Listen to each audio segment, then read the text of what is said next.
কালকে রাতে জিও মার্ট থেকে অর্ডার করা জিনিসপত্রগুলো কিন্তু আজকে সকালে চলে এসেছে। তো ডেলিভারি ম্যান ফোন করাতেই আমি কিন্তু চলে গেলাম রাস্তায়। আর এই দেখো আমার পার্সেলটাও কিন্তু চলে এসেছে। এখান থেকে বিল পেমেন্ট করে আমার পার্সেলটাকে কিন্তু নিয়ে চলে আসলাম বাড়িতে। এবার আমি তোমাদের দেখাবো কি অর্ডার করেছিলাম।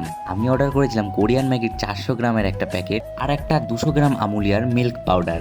দেখো কোরিয়ান ম্যাগির 400 গ্রাম প্যাকেটটার অরিজিনাল প্রাইস কিন্তু 250 টাকা, আর আমি পেয়েছিলাম 160 টাকায়। আর মিল্ক পাউচটার দাম কিন্তু অ্যাকচুয়ালি 200 গ্রাম 95 টাকা দাম, আর আমি পেয়েছিলাম 70 টাকায়। তো কোরিয়ান ম্যাগিটা যখন তোমাদের দেখিয়েই দিয়েছি, তাহলে এটাও দেখিয়ে দিই যে এটা খেতে কেমন। তো দেখো ম্যাগির প্যাকেটটা খোলার পরে কিন্তু এরকম টাইপের একটা পাউচ আসবে। একদিকে থাকবে লিকুইড সস আর একদিকে থাকবে ম্যাগি মশলা। তো সবার প্রথমে ম্যাগিটাকে 5 মিনিট বয়েল করার পরে জলগুলো কিন্তু ফেলে দিলাম। এবার সস আর মশলাটাকে কিন্তু অ্যাড করে দিলাম। চলো এবার খাওয়ার পালা। এটা কিন্তু খেতে সত্যিই খুব ভালো ছিল। টেস্টের কথা যদি জিজ্ঞেস করো, একদিকে কিন্তু আমার ঝালও লাগছিল আর টেস্টটাও কিন্তু সত্যিই খুব ভালো ছিল। তোমরাও যদি কিনতে চাও তাহলে কিন্তু লিংক আমি কমেন্ট বক্সে দিয়ে দিলাম।